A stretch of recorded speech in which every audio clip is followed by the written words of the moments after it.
ازيكم عاملين ايه؟ يا رب تكونوا بخير. النهارده في الفيديو بتاعنا هنقدم لكم طريقة عمل البامية باللحمة.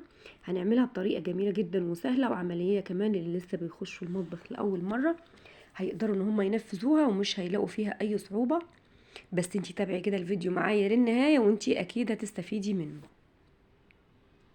هنعملها بطريقة سهلة وعملية جدا زي كل وصفاتنا اللي احنا بنقدمها معانا. يا ريت كده لو عجبك الفيديو ما تنسيش لايك واشتراك للقناة. معايا هنا حلة على النار، حط فيها معلقة من السمنة البلدي، ولو حابة انتي تعمليه بزيت مفيش مشكلة. هنزل كده باللحمة بتاعتي اديها تشويحة، تكون النار عالية والزيت لازم يكون سخن علشان اللحمة تاخد صدمة وما تنزلش السوائل اللي فيها. انا النهاردة عملتها باللحمة البقري، تقدري انتي تعمليها بقى ايه باللحمة الضاني، اللحمة البقري زي ما انتي حابة. هي البامية بتاخد اي نوع من اللحمة.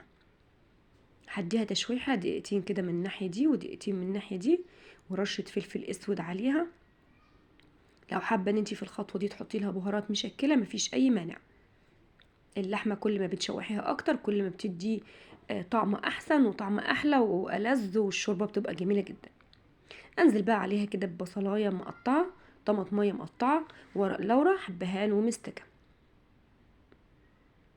بعدين اجيب كده المية بتاعتي ازودها واسيبها على النار، اغطيها لحد ما تستوي مع نفسها. هي هتاخد معايا كده سوا حوالي من ساعة لساعة وربع. بعد كده اجيب البامية بتاعتي علشان اقمعها.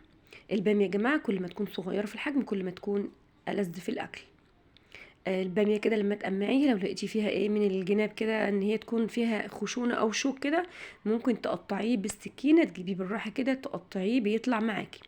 خلصت كمية البامية بتاعتي اغسلها كويس واصفيها من المية، وبعدين احطها على فوطة مطبخ نظيفة انشفها كويس علشان تنزل اي مية منها.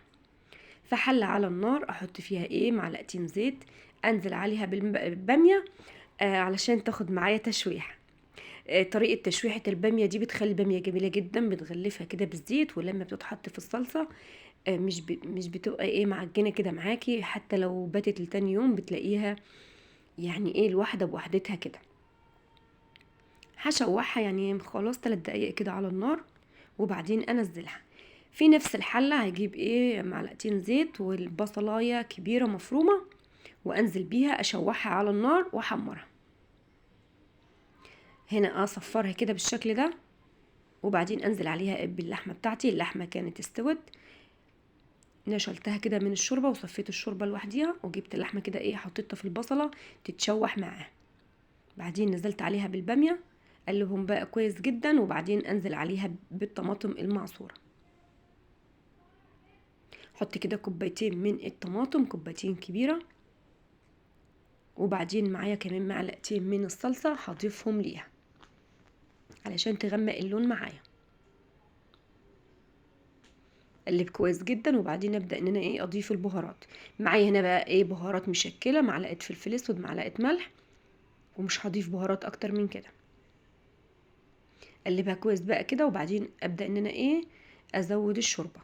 لو حابه انتي تزوديها ميه مفيش مشكله، لو الشوربه عندك متوفره زودي الشوربه عادي.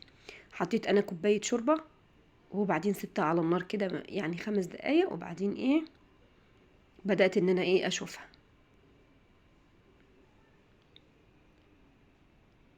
هي كده خدت معايا حوالي يعني ربع ساعة او اقل. خلاص ابدا ان انا اشوف البامية طابت معايا ولا لا. البامية هنا بقى كانت استوت. اجيب بقى هعمل الطشة بتاعتها. هجيب معلقتين من الزيت، معلقتين كبر من الثوم، وانزل بيهم اشوحهم على النار. معايا معلقة من الكزبرة الناشفة هضيفها للتومة، بتكون جميلة جدا يا جماعة في الطشة، وبتخلي ريحة التومة يعني طالعة بطريقة تحفة. احط هنا معلقه من الكزبره الخضراء، افرمها كويس جدا واحطها على التوم. حابه ان انت تستغني عن خطوه الكزبره دي مفيش اي مانع. وبعدين ابدا ان انا احط الطشه على الباميه، ريحتها يا جماعه تحفه، مش قادره اقول لكم ريحتها كانت طالعه ازاي. اقلبها كده، وبعدين خلاص اسيبها تبقبق كده يا دوب مفيش ثواني، وبعدين اطفي عليها النار. الباميه بقى بتاعتي كانت جاهزه خلاص. احطها كده في في طبق فخار زي ده، وبعدين احطها كده في النار في الفرن اسفة.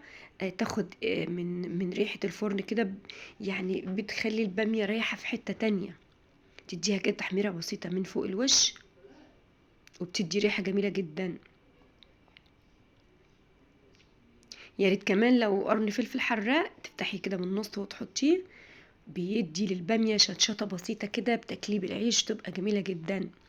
شايفين بعد ما دخلت الفرن وخدت اللون هنا يا جماعة فرق كمان، اللحمة معايا كانت دايبة دوب. تقدري بقى تقدميها كده مع رز بالشعرية او رز ابيض، وممكن كمان تاكل بالعيش، جميلة جدا. انا بقى من الناس اللي بتاكلها بالعيش، تحفة يا جماعة، طعمها بيبقى لذيذ جدا. يا ريت بقى لو وصلتي معايا لحد هنا وتابعتي الفيديو للاخر، ما تنسيش لايك واشتراك للقناة، وشجعيني كده بكومنت حلو منك. ويا ريت الفيديو كده يكون عجبكم، وان شاء الله في فيديو جديد ان شاء الله، ومع السلامة.